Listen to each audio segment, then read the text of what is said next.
Hoje, dia 14/6/2020, esse dia ele é conhecido como o Dia do Pastor Batista. Não porque é dia 14/6, mas é porque é o segundo domingo de junho. E dizem, né, que o Dia do Pastor foi dia 8 dessa semana. E hoje, então, nós comemoramos o Dia do Pastor Batista. Aí nada a ver, né? Só estou enrolando mesmo, porque hoje nós estamos aqui no módulo podcast. Nossa câmera, ela resolveu não funcionar hoje. Então, cada dia um negócio decide não funcionar. Tem vida própria, eu acho, esses negócios aí. A gente testa, usa num dia, no outro dia não funciona. Querido, mas independente disso, quero sua atenção para aquilo que nós vamos fazer.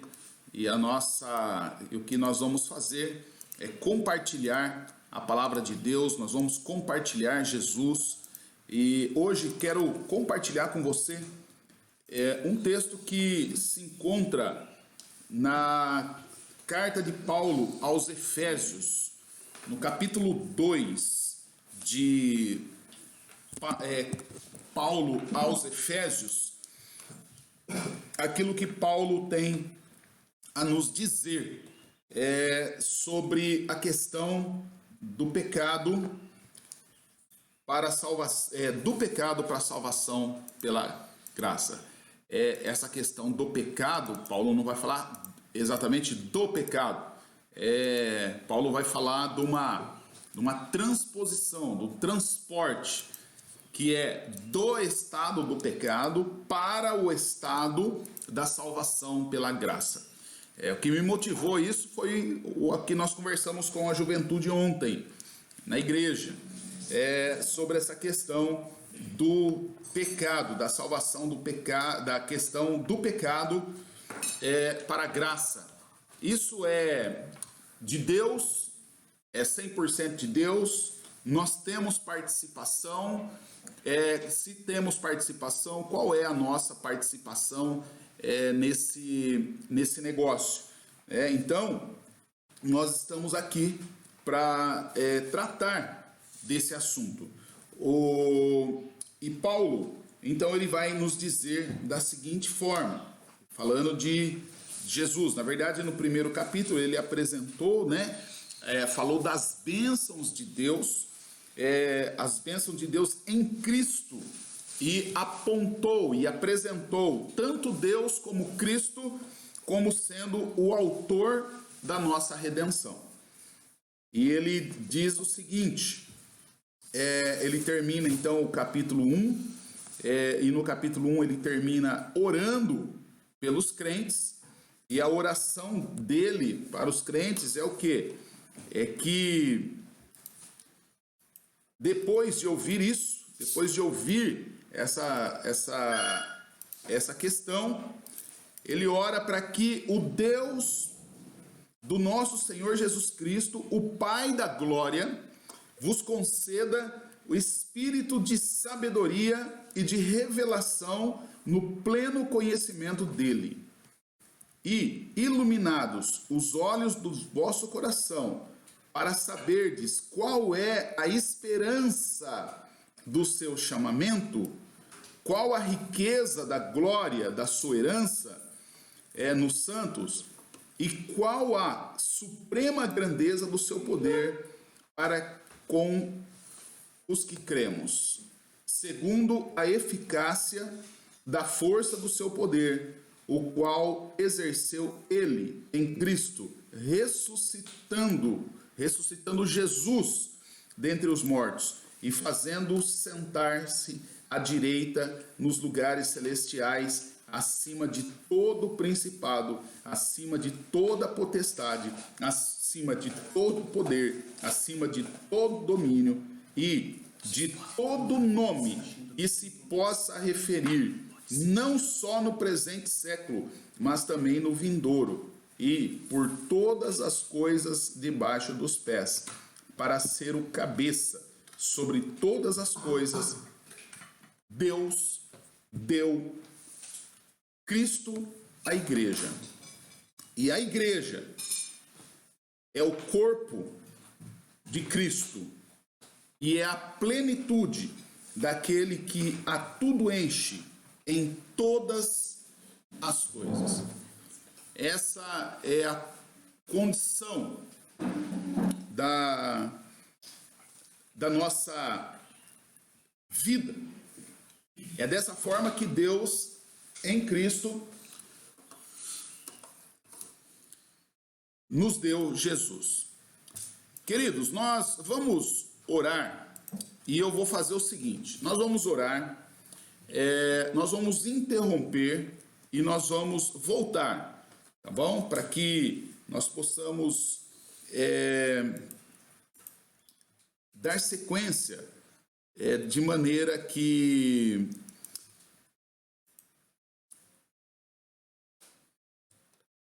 Não continua falando.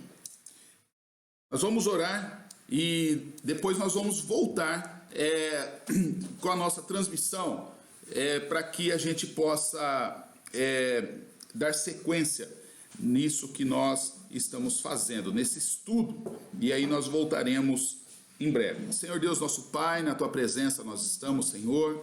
Queremos Te agradecer por esse dia, queremos Te agradecer por essa manhã. Queremos Te louvar, Te exaltar, Te bendizer, porque o Senhor é Deus. Pai, nós queremos Te agradecer pela Tua palavra, que nos revela e apresenta Jesus como o autor da nossa, como o Senhor como o autor, e Jesus também como o autor da nossa salvação. E nos apresenta Jesus como o Senhor da igreja, apresenta a igreja como corpo do Senhor e nos apresenta como membros desse corpo que é teu, como membros da tua igreja. Senhor Deus, para que nós possamos viver segundo a tua glória, para a tua honra, para o teu serviço. Senhor Deus, nós te agradecemos, Senhor, porque não é de nós, não foi por nós, não foi por nosso intermédio, mas somente pela tua graça é que nós somos salvos e alcançados por Ti. Nós te agradecemos por essa manhã. Te pedimos, ó Pai, que o Senhor nos abençoe, nos dê condições de que a tecnologia funcione para que possamos fazer o nosso melhor segundo a Tua vontade, para a Tua honra, para a Tua glória. Nós oramos em nome de Jesus. Amém. Queridos, vamos lá, dando sequência, nós já oramos, já lemos Efésios capítulo 1, o final, pelo menos a oração do apóstolo Paulo, e agora eu quero falar com você sobre Efésios capítulo 2. Esse texto é um texto muito conhecido, principalmente o versículo 8. Principalmente o versículo 8, mas o que eu quero falar com você, não quero me deter somente no versículo 8, mas eu quero apresentar pelo menos até o versículo 10. Por quê? Porque situar, ou nos situar, né, naquilo que a palavra de Deus está nos dizendo sobre a nossa condição. Então ele termina falando de Jesus, no capítulo 1, ele termina falando que Jesus é o autor, é o Senhor da igreja. E aqui é muito interessante, querido, que nós podemos aprender a importância da igreja. Muitas vezes nós não damos o devido valor à igreja. E quantas pessoas, inclusive crentes, inclusive cristãos, não têm esse amor, esse apreço pela igreja, achando que a igreja é algo que pode deixar para lá, né? Ao ponto de achar que até mesmo a interpretação errônea que se faz da igreja. Muitos acham que igreja, ela é o quê? Ela é aquele prédio, é aquele complexo de tijolo, né? Que aí, então aquilo é igreja. Então, se aquele complexo de tijolo não está ali, ou se eu estou longe, distante desse complexo de tijolo, e aí então eu estou fora da igreja, eu estou longe da igreja. Se uma reunião acontece fora daquele complexo, então não é uma reunião da igreja. Queridos, igreja, primeiro, vamos desmistificar um negócio aqui. Há uma outra coisa errônea também, que se diz que igreja sou eu. Eu não sou igreja. Eu sou membro da igreja. Igreja somos nós. Nós precisamos entender. Queridos, a gente tem que pôr isso na nossa cabeça, de uma maneira assim, e não deixar isso sair. Que igreja, reino de Deus, trindade, divindade, é tudo coletivo. Deus é Deus Pai, Deus Filho, Deus Espírito Santo. Igreja somos nós, somos os chamados. Coletividade.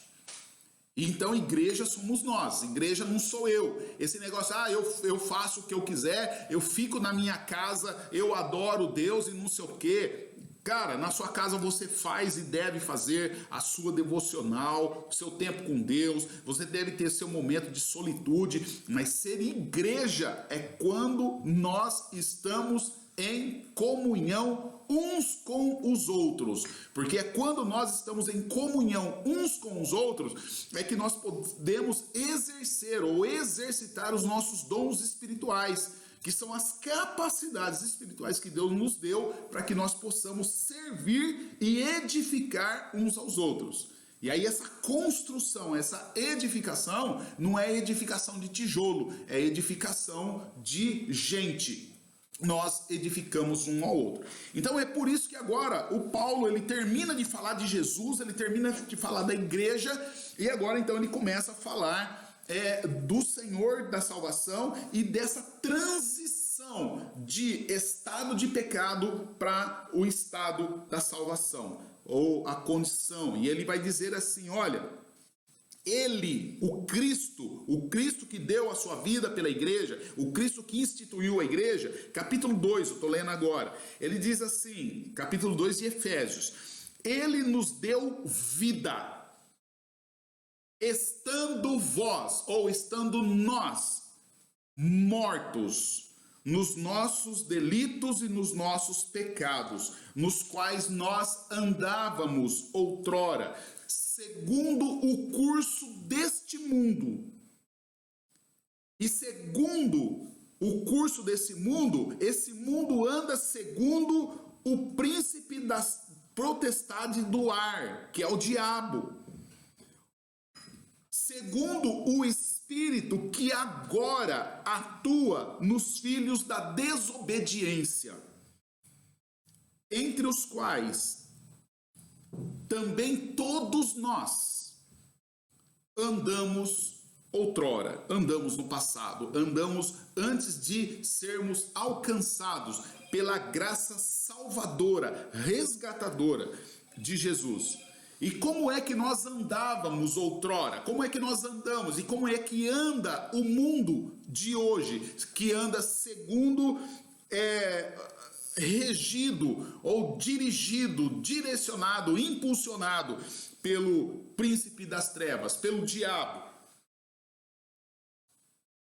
Segundo as inclinações da nossa carne, fazendo a vontade da nossa carne, fazendo a vontade dos nossos pensamentos.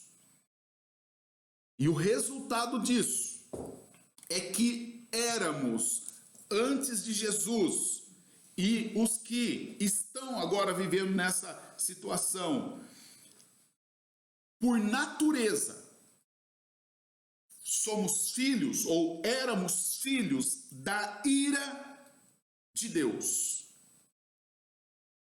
E éramos assim como todos os demais.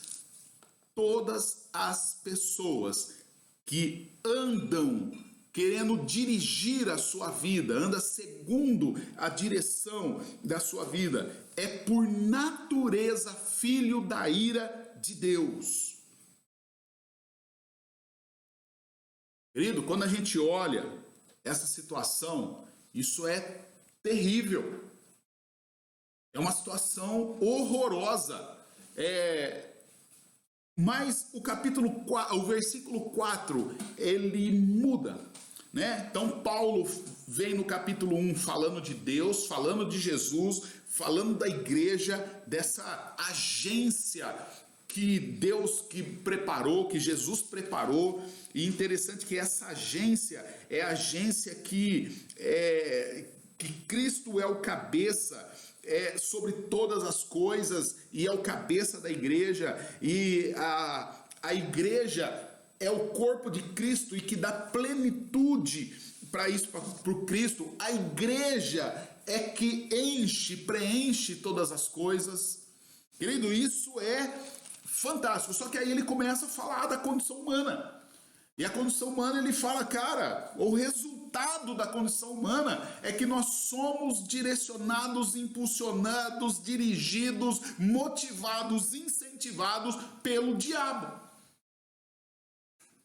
E o resultado disso é que Deus se ira contra nós. Nós nos tornamos filhos da ira de Deus.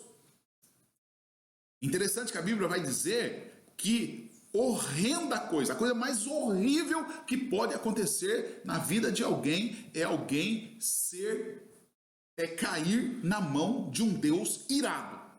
Agora imagina ser filho da ira. Que situação horrenda que é essa? Se essa carta terminasse aqui, o que nós tiraríamos disso é: estamos fritos. Estamos perdidos, estamos danados, não tem jeito. Só que dentro disso tudo nós aprendemos, né, que na Bíblia, quando aparece a palavra mas, significa que agora toda a história vai mudar, vai se inverter tudo. E o Paulo, então, depois que ele apresenta tudo isso, ele coloca aqui, mas há um Deus nessa história. Esse mesmo Deus que ele apresentou como o autor de tudo, agora ele apresenta esse Deus, ele fala assim, versículo 4, mas Deus, sendo rico em misericórdia, esse Deus tem tão grande amor, e por conta dele ser rico, por conta dele ser misericordioso, por conta dele ser rico em misericórdia, por conta dele ter esse grande amor, e por conta de tudo isso, ele ter nos amado, ele nos amou, o que ele fez? Ele olhou para o nosso estado, que nós estávamos mortos nos nossos delitos e pecado, e ele fala assim, e estando nós ainda mortos nos nossos delitos, ele nos deu vida juntamente com Cristo. Querido, aqui é muito interessante. Quem assistiu a live de quinta-feira, nós falamos sobre vida. Jesus é aquele que dá vida. E nós falamos ali que Jesus tem tanta gente, querido, principalmente crente, sabe essas caras que fazem essas postagens no Facebook, que é umas postagens mais desprovida de sabedoria do que uma da outra, a pessoa coloca lá, o melhor de Deus ainda está por vir, e acha que essa frase é muito espiritual. Sabe o que isso revela? Ignorância bíblica e ignorância teológica. Sabe por quê? Porque Deus em Cristo nos deu vida. E sabe o que Cristo prometeu para nós? Que não é o melhor que está por vir, é o melhor que já aconteceu. Cristo prometeu para mim e para você e para cada um de nós ressuscitarmos com Cristo. Esse é o melhor. Então, querido, quando eu fico esperando de Deus, que o melhor de Deus Deus me dá uma casa, Deus me dá um emprego, Deus... Cara, pode ser que Deus dê, mas pode ser que Deus não dê. Não caia na besteira de achar que o melhor de Deus vai ser um negócio desse, que não vai ser. O melhor de Deus é vida em Cristo Jesus, juntamente com Cristo. E isso Deus já nos deu, porque Ele nos amou com tão grande amor e com toda a riqueza da misericórdia dEle. Então, queridos, Ele diz, então nós podemos aprender, segundo o que Jesus prometeu, e o que Jesus prometeu, e Ele é fiel, e Ele vai cumprir. O que Ele prometeu é que aquele que entregar a sua vida para Ele, aquele que se render a Ele, aquele que confessar, como no começo, da nossa transmissão nós passamos aquele vídeo em que o rapaz está se enterrando, ele morre e se enterra. É essa questão, morrer para si mesmo, aquele que morre para si mesmo, para nascer com Cristo, para viver para Cristo, para viver a vida de Cristo, para que Cristo viva nele. Essa pessoa, querido, Jesus prometeu, ainda que morra, ainda que esteja morto, viverá. Ressurreição, essa é a máxima que Deus promete para nós. Esperar, querido, ganhar dinheiro, esperar comprar casa, tudo isso é muito bom, tudo isso é gostoso, é bom morar numa casa legal, é bom dirigir um carro legal, é bom ter status social, tudo isso eu não estou negando que isso é bom, que isso seja bom. Mas a Bíblia diz, se nós esperamos de Deus em Cristo só para essas coisas que a gente pode consumir aqui, nós somos os mais miseráveis de todos os homens. Já parou para pensar nisso? É o que a Bíblia diz, nós somos os mais miseráveis de todos os homens. Por quê? Porque Deus nos dá vida. E olha que interessante, ele fala, pois pela graça é que sois salvos. E juntamente com Ele, olha aqui, eu estou falando de ressurreição, olha a palavra aqui. E juntamente com Ele, com Cristo, Deus nos ressuscitou. Ele já nos ressuscitou. E Ele já nos fez assentar nos lugares celestiais com Cristo. E por que Ele fez isso? Para mostrar nos séculos vindouros a suprema riqueza da sua graça, da sua em bondade para conosco em Cristo Jesus. E agora sim entra no texto que é muito divulgado. Pela graça sois salvos, por meio da fé. E isso não vem de vós, é um dom de Deus, não de obras para que ninguém se glorie, pois nós somos feitura dele, criados em Cristo Jesus, para as boas obras, as quais Deus de antemão preparou para que nós andássemos nela.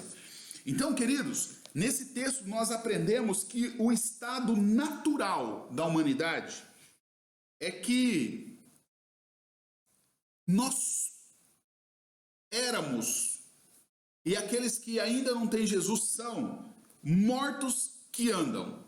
Parece um negócio aí com um seriado de TV, né? Walking Dead. Mortos que andam, mortos que se deslocam, mortos que fazem alguma coisa. É muito interessante. Eu nunca assisti esse seriado aí. Eu não gosto desse negócio de morte, então não assisto. Mas a gente vê algumas coisas, né?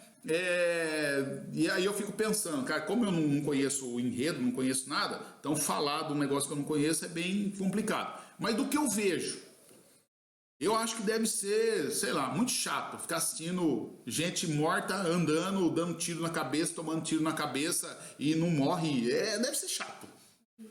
Horrível, né? Então eu não assisto, eu não quero perder meu tempo com isso. Mas a Bíblia, sabe o que a Bíblia está dizendo? Que muito antes do autor do Walking Dead fazer aquilo, a Bíblia já saiu na dianteira há 2000 anos atrás e falou, cara, a pessoa sem Cristo é um Walking Dead. É um morto que anda. E esse estado, querido, que a Bíblia diz que nós somos de Walking Dead, ele é chamado de morte espiritual. E tem pelo menos 5 dimensões. Quais são, né, as dimensões? A primeira é que isso é universal. Querido, não existe crente, crentinho, crentão, não crente, ateu, macumbeiro, espírita. Não existe distinção. Toda a humanidade está nessa situação. Todos, é universal. Tanto o gentil, né, na linguagem bíblica, é o gentil e o judeu, né? Na nossa linguagem, principalmente na minha linguagem, é o preto, é o baiano, é o japonês, é todo mundo. Todo mundo está na mesma situação. São por natureza filhos da ira de Deus, segundo nos foi apresentado no versículo 13. E quanto à visão de Paulo, do apóstolo Paulo, nesse texto, dessa questão de natureza, né? O que é essa natureza? A natureza aqui de Paulo é uma rebelião ativa contra Deus. É uma rebelião ativa. Não é uma rebelião que a pessoa assim, eu não sabia o que eu estava fazendo, e aí depois então eu fiz isso aqui, mas foi de maneira inconsequente, de maneira inocente. Não.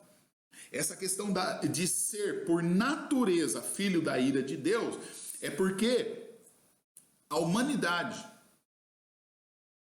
em rebelião explícita, declarada contra Deus, é mais ou menos aí os black, o que chama aí os caras que quebra tudo? Black blocker, sei lá. Os caras aí, tá? Da direita, da esquerda, sei lá, e que sai aí, que a turma tá chamando de fascista aí, ou antifascista, sei lá, que já virou uma bagunça esse negócio aí. Mas é os caras que, se vier de preço, tá quebrando tudo. que eles fazem?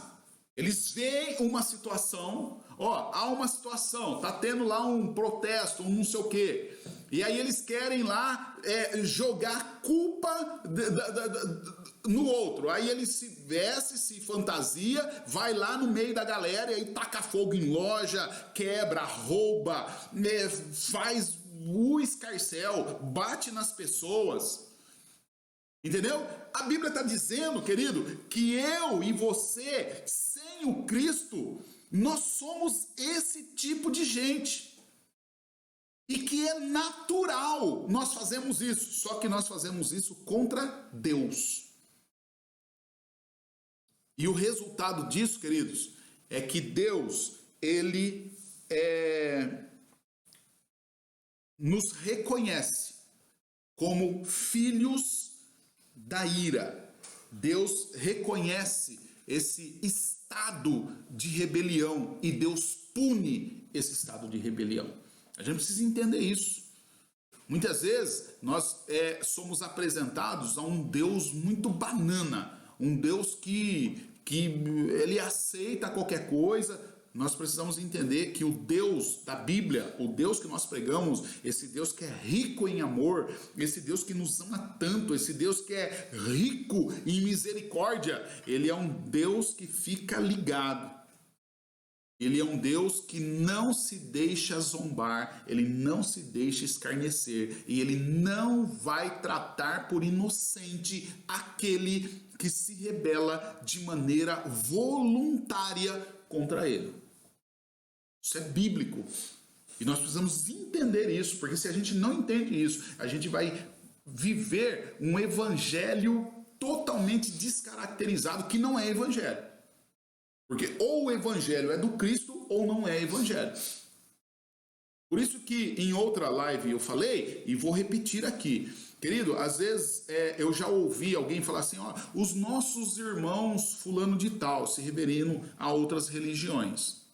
Querido, qualquer outra religião que não crê na ressurreição não é cristã. Qualquer religião que prega o amor de Jesus, tudo de Jesus, mas não prega que nós vamos ressuscitar, não é cristão, não é do Cristo, é anticristão. E nós precisamos entender isso, queridos. Porque se nós não entendermos isso, a gente começa a enfiar num balaio de gato aquilo que a teologia chama de ecumenismo. E aí a gente se descaracteriza, não tomamos uma posição, não tomamos uma postura, e aí o negócio fica complicado. Então, a gente precisa voltar aqui e observar que o Paulo fala assim, olha, o Paulo usa o verbo andar. Paulo fala assim, olha, que no verso 3, né? Ele diz, 2 e 3, ele fala, olha, os quais, ou nos quais, né? Falando dos pecados, andastes outrora. Andastes é do verbo andar. E esse andar aqui que Paulo está falando, ele está fazendo referência tanto ao grego, tanto ao gentil, quanto ao judeu. Na nossa linguagem aqui, tanto ao crente quanto ao descrente. Tanto ao que confessa Jesus, quanto ao que não confessa Jesus. Quanto ao que crê em Deus, quanto ao que não crê em Deus. Quanto ao quem tem religião, quanto quem não tem religião. O que ele está dizendo é o seguinte, que esse verbo andar é uma referência, que é assim, o que Paulo está querendo dizer é assim, é que sem Jesus, literalmente, nós é que conduzíamos a nossa própria vida. Ontem, numa das discussões que a gente estava tendo na igreja, era o seguinte, a carta de Tiago, né? Quando Tiago, ele fala, olha, uma coisa que é uma afronta contra Deus. É quando eu falo assim, ó, eu vou sair daqui, vou para lá, vou ganhar dinheiro, vou fazer, vou acontecer e tá. Deus se ira. Por quê? Porque eu não incluí Deus nessa história. Eu incluí somente o meu desejo, a minha prepotência, o meu orgulho. E aí então ele diz que como que nós devemos fazer? É se Deus quiser. E agora o Paulo está falando, ó, lembra que no passado, sem Deus, sem Jesus, nós não colocávamos Jesus nessa equação e não colocávamos Deus nessa equação e nós conduzíamos a nossa vida do jeito que a gente bem queria e bem entendia. Qual é a grande problemática disso? É que eu e você, nós somos criados como seres adoradores. E como ser adorador, nós somos criados para adorar a Deus. Mas quando eu decido não adorar a Deus, isso não quer dizer que eu deixo de ser adorador. Eu continuo sendo adorador, eu só não adoro o objeto correto de adoração. Então, se eu não adoro o objeto correto de adoração, eu vou adorar quem? Eu vou adorar o objeto errado de adoração. E então, por isso que, quando eu deixo de adorar a Deus, o terceiro ponto, a terceira questão aqui desse estado natural humano, é que eu fico prisioneiro da ordem maligna do diabo. Ele tem crente que não gosta de falar desse nome, né? Quando fala do diabo, fala, né? Como parece que é pecado. A Bíblia falou assim, querido, que o pecado é usar o nome de Deus em vão. O nome do diabo você pode falar, ele não é Deus, tá bom? Então, e também falar o nome dele não dá azar, tá? A gente só está citando para saber que ele existe. E é muito interessante isso, porque as pessoas falam o nome de Deus em vão o tempo todo, sem o menor respeito.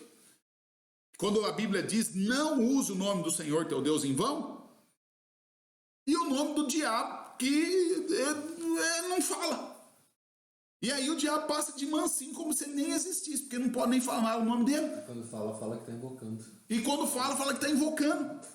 Né? Olha que disparate que nós fazemos. Quer dizer, você está vendo que hoje eu estou, né? Percebeu, né? Então é assim. Então a gente precisa entender isso. Querido, por quê?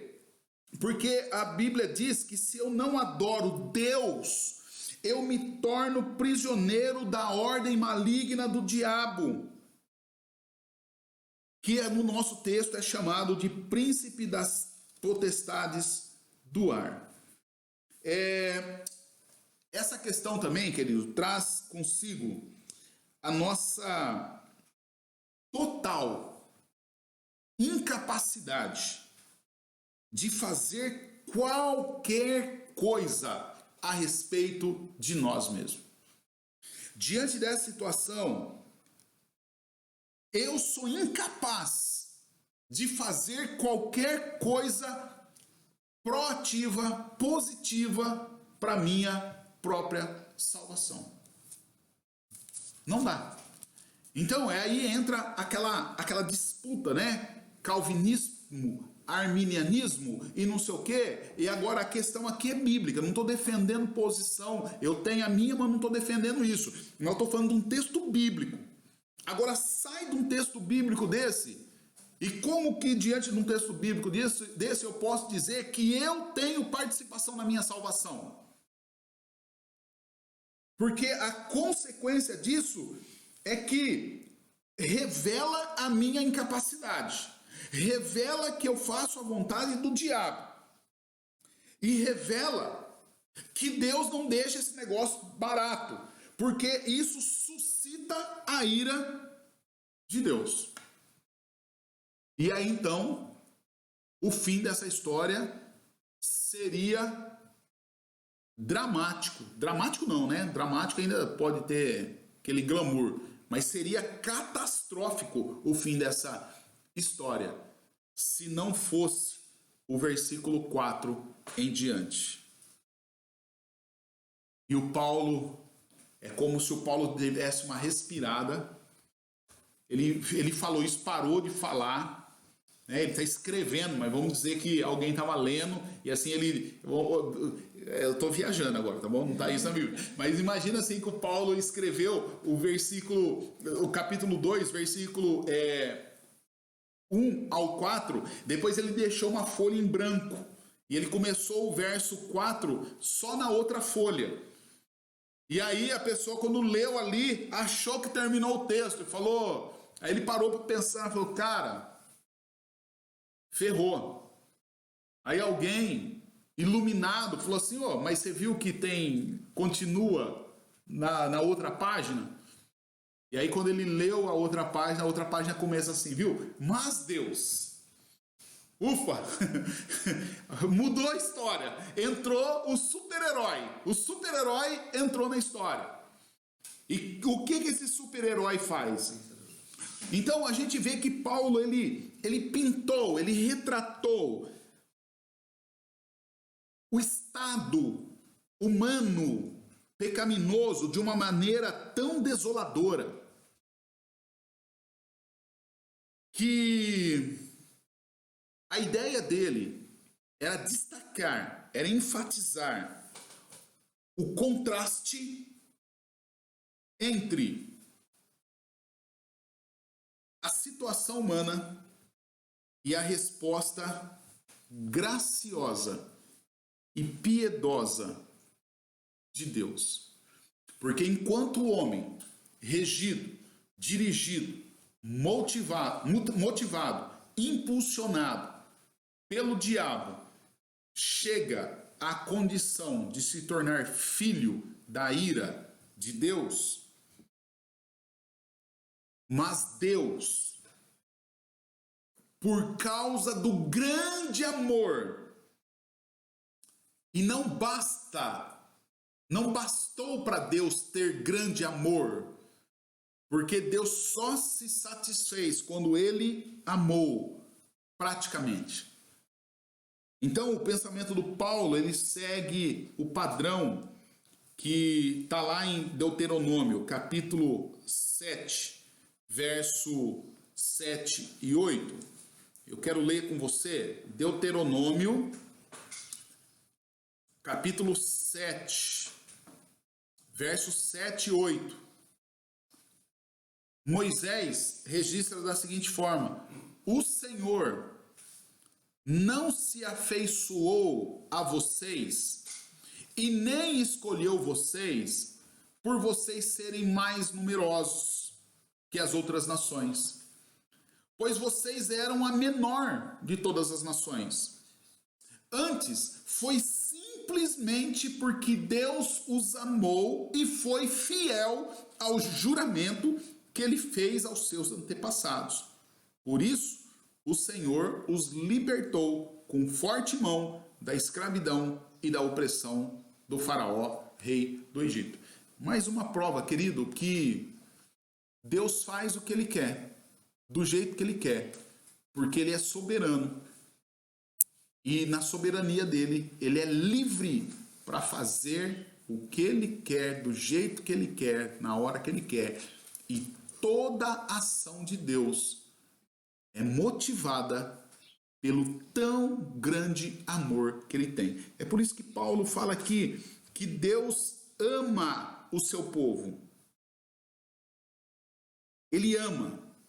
E por nenhuma outra razão, não tem outra razão pela qual Deus faz o que ele faz. A única razão é que Deus escolhe salvar quem ele quer salvar. Querido, não existe qualquer virtude minha, não existe qualquer virtude sua. Não existe virtude no homem, não existe virtude na mulher. Tanto homem quanto mulher, pegos pela teia da morte, são descritos aqui.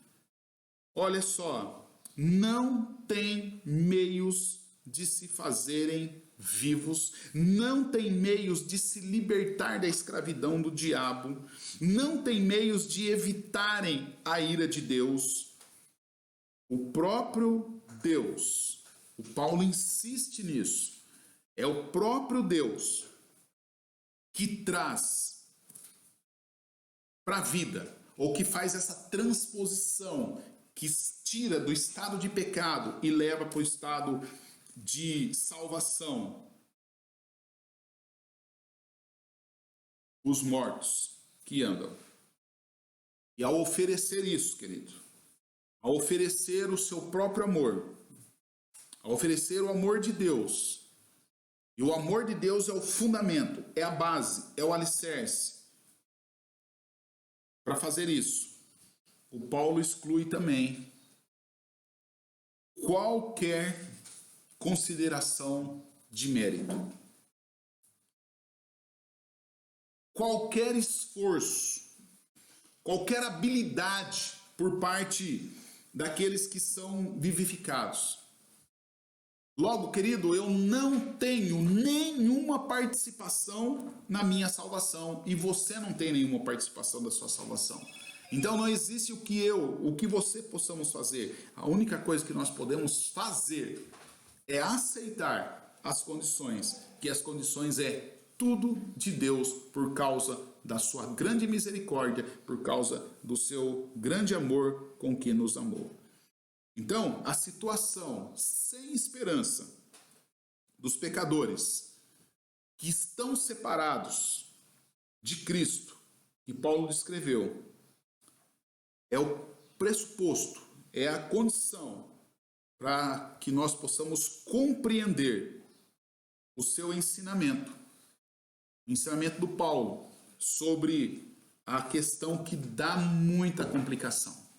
Ontem deu complicação na nossa discussão, que é o termo chamado predestinação de Deus.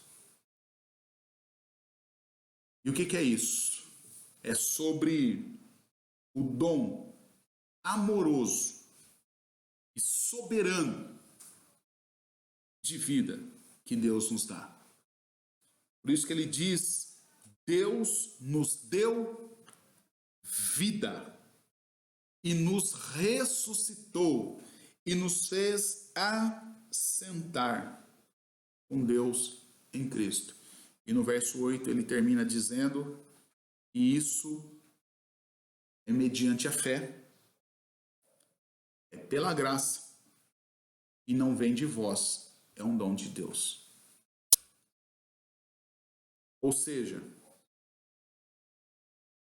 toda pessoa que vive nessa condição precisa de um Salvador. Esse Salvador só vem por meio de Deus.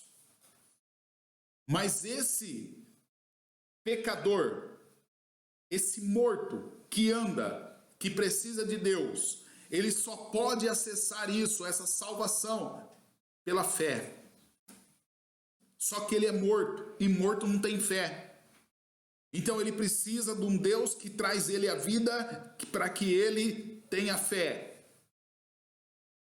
E o Paulo vai terminar dizendo, e isso não vem de vós, o que não vem de nós, nos tornar vivo não vem de nós, o Salvador não vem de nós, a salvação não vem de nós, a fé necessária não vem de nós, tudo isso vem de Deus.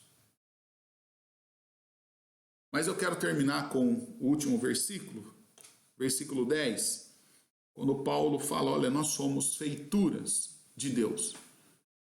E a nossa salvação, nós somos ressuscitados com Cristo. Não é para eu continuar a vida de panguão que eu tinha. É para eu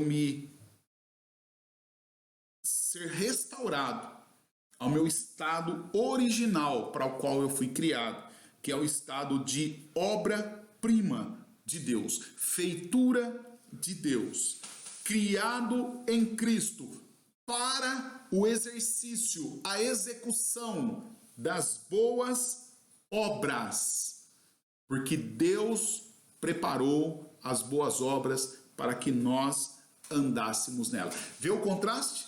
Antes nós andávamos segundo o curso desse mundo, fazendo a vontade do diabo, fazendo a vontade do nosso pensamento. Mas quando nós somos salvos, nós somos restaurados agora para andar não mais segundo o que eu quero fazer, segundo o meu pensamento, segundo o curso desse mundo. Agora eu ando segundo as boas obras que Deus preparou para eu fazer. Portanto, querido, o crente fazer boa obra não é porque ele é mais espiritual ou menos espiritual que o outro. Também não é para ser salvo. O crente é salvo e agora ele deixa de andar segundo o que ele andava e agora ele começa a andar segundo aquilo que ele foi criado para fazer.